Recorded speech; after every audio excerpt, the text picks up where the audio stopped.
श्री साई सच्चरित्र अध्याय 3।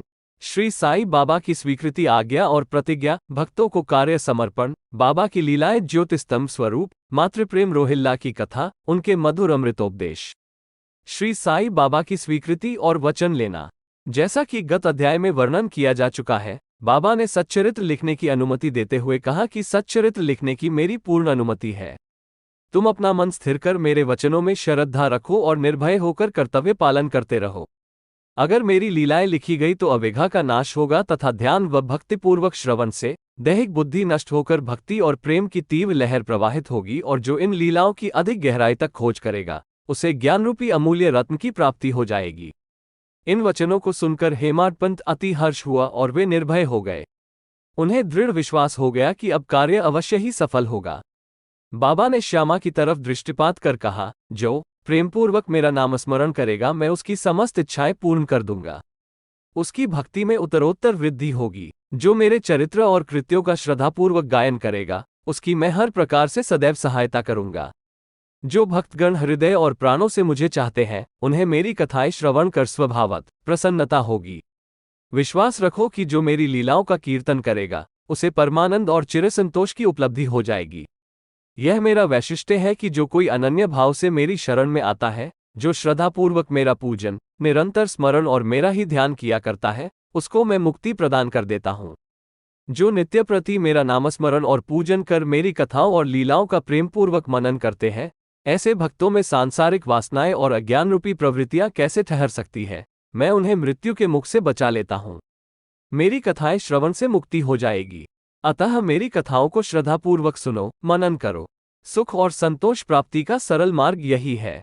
इससे श्रोताओं के चित्त को शांति प्राप्त होगी, और जब ध्यान प्रगाढ़ और विश्वास दृढ़ हो जाएगा तब अखोट चैतन्य घन से अभिन्नता प्राप्त हो जाएगी। केवल साई साई के उच्चारण मात्र से ही उनके समस्त पाप नष्ट हो जाएंगे। भिन्न भिन्न कार्यों की भक्तों को प्रेरणा। भगवान अपने किसी भक्त को मंदिर, मठ, किसी को नदी के तट पर घाट बनवाने, किसी को तीर्थ पर्यटन करने और किसी को भगवत कीर्तन करने एवं भिन्न भिन्न कार्य करने की प्रेरणा देते हैं। परंतु उन्होंने मुझे साई सच्चरित्र लेखन की प्रेरणा दी। किसी भी विधा का पूर्ण ज्ञान न होने के कारण मैं इस कार्य के लिए सर्वथा अयोग्य था। गतः मुझे इस दुष्कर कार्य का दुस्साहस क्यों करना चाहिए। श्री साई महाराज की यथार्थ जीवनी का वर्णन करने की सामर्थ्य किसे है। उनकी कृपा मात्र से ही कार्य संपूर्ण होना संभव है। इसलिए जब मैंने लेखन प्रारंभ किया तो बाबा ने मेरा अहम नष्ट कर दिया और उन्होंने स्वयं अपना चरित्र रचा। अतः इस चरित्र का श्रेय उन्हीं को है, मुझे नहीं। जन्मतः ब्राह्मण होते हुए भी मैं दिव्य चक्षुविहीन था, अतः साई सच्चरित्र लिखने में सर्वथा अयोग्य था। परंतु श्री हरिकृपा से क्या संभव नहीं है। मूक भी वाचाल हो जाता है और पंगु भी गिरिवत चढ़ जाता है। अपनी इच्छानुसार कार्य पूर्ण करने की युक्ति वे ही जाने। हारमोनियम और बंसी को यह आभास कहाँ की ध्वनि कैसे प्रसारित हो रही है, इसका ज्ञान तो वादक को ही है। चंद्रकांत मणि की उत्पत्ति और ज्वार भाटे का रहस्य मणि अथवा उदधि नहीं, वरन शशिकलाओं के घटने बढ़ने में ही निहित है। बाबा का चरित्र ज्योतिस्तंभ स्वरूप। समुद्र में अनेक स्थानों पर ज्योतिस्तंभ इसलिए बनाए जाते हैं जिससे नाविक चट्टानों और दुर्घटनाओं से बच जाएं और जहाज का कोई हानि न पहुंचे। इस भवसागर में श्री साई बाबा का चरित्र ठीक उपयुक्त भांति ही उपयोगी है।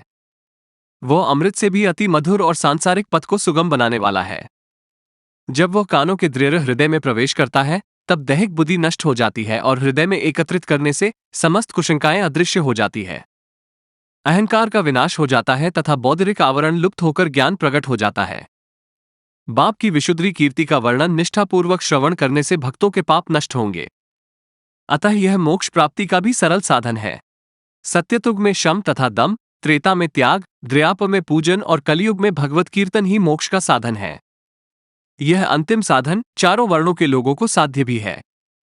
अन्य साधन योग, त्याग, ध्यान, धारणा आदि आचरण करने में कठिन है, परंतु चरित्र तथा हरिकीर्तन का श्रवण और कीर्तन से इंद्रियों की स्वाभाविक विषयासक्ति नष्ट हो जाती है और भक्त वासना रहित होकर आत्म साक्षात्कार की ओर अग्रसर हो जाता है। इसी फल को प्रदान करने के हेतु उन्होंने सच्चरित्र का निर्माण कराया। भक्तगण अब सरलतापूर्वक चरित्र का अवलोकन करें और साथ ही उनके मनोहर स्वरूप का ध्यान कर गुरु और भगवत भक्ति के अधिकारी बने तथा निष्काम होकर आत्म साक्षात्कार को प्राप्त हों। साई सच्चरित्र का सफलतापूर्वक संपूर्ण होना, ये साई महिमा ही समझे। हमें तो केवल एक निमित्त मात्र ही बनाया गया है। मातृ प्रेम। गाय का अपने बछड़े पर प्रेम सर्वविदित ही है।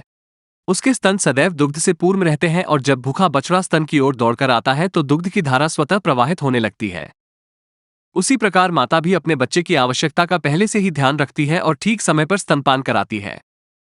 वो बालक का श्रृंगार उत्तम ढंग से करती है, परंतु बालक को इसका कोई भान ही नहीं होता।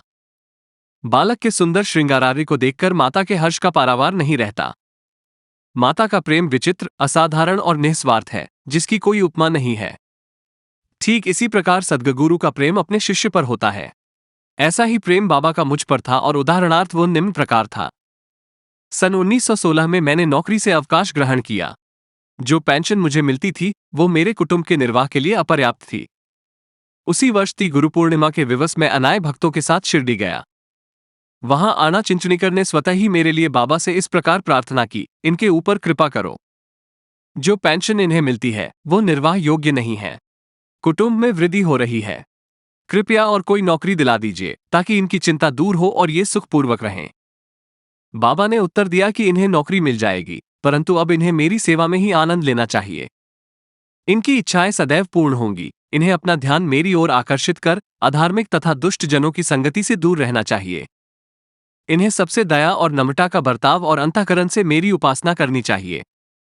यदि ये इस प्रकार आचरण कर सके तो नित्यानंद के अधिकारी हो जाएंगे। रोहिला की कथा। ये कथा श्री साईं बाबा के समस्त प्राणियों पर समान प्रेम की सूचक है। एक समय रोहिला जाति का एक मनुष्य शिरडी आया। वो ऊंचा, पूरा, सुदृढ़ एवं सुगठित शरीर का था। बाबा के प्रेम से मुग्ध होकर वो शिरडी में ही रहने लगा। वो आठों प्रहर अपनी उच्च और कर्कश ध्वनि में कुरान शरीफ के कलमे पढ़ता और अल्लाह अकबर के नारे लगाता था।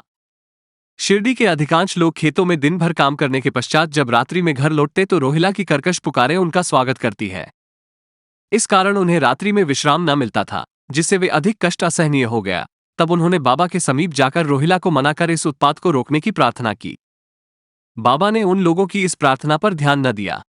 इसके विपरीत गांव वालों को आड़े हाथों लेते हुए बोले कि वे अपने कार्य पर ही ध्यान दें और रोहिला की ओर ध्यान न दें।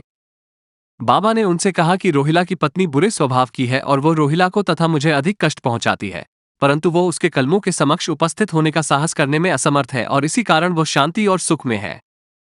यथार्थ में रोहिला की कोई पत्नी न थी। बाबा के संकेत केवल कुविचारों की ओर था। अन्य विषयों की अपेक्षा बाबा प्रार्थना और ईश आराधना को महत्व देते थे। अतः उन्होंने रोहिला के पक्ष का समर्थन कर ग्रामवासियों को शांतिपूर्वक थोड़े समय तक उत्पात सहन करने का परामर्श दिया। बाबा के मधुर अमृतोपदेश। एक दिन दोपहर की आरती के पश्चात भक्तगण अपने घरों को लौट रहे थे। तब बाबा ने निम्नलिखित अति सुंदर उपदेश दिया। तुम चाहे कहीं भी रहो, जो इच्छा हो सो करो, परंतु ये सदैव स्मरण रखो कि जो कुछ तुम करते हो वो सब मुझे ज्ञात है।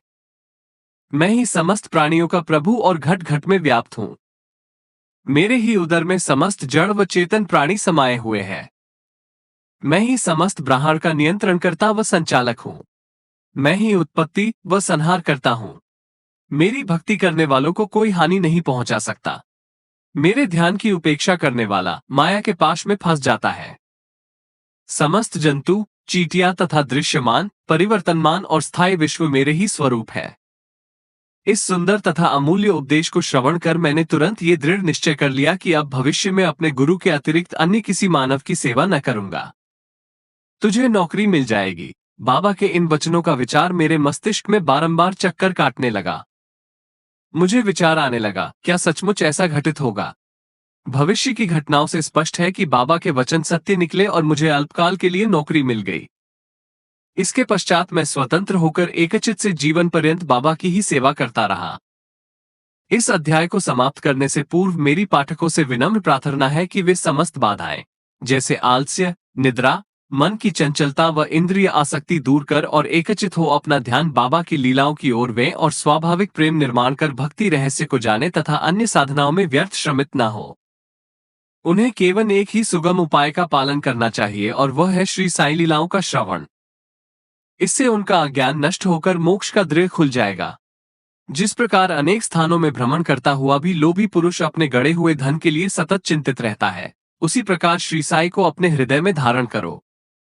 अगले अध्याय में श्री साईं बाबा के शिरडी आगमन का वर्णन होगा। श्री सद्गुरु साईनाथार्पणमस्तु। शुभ भवतु।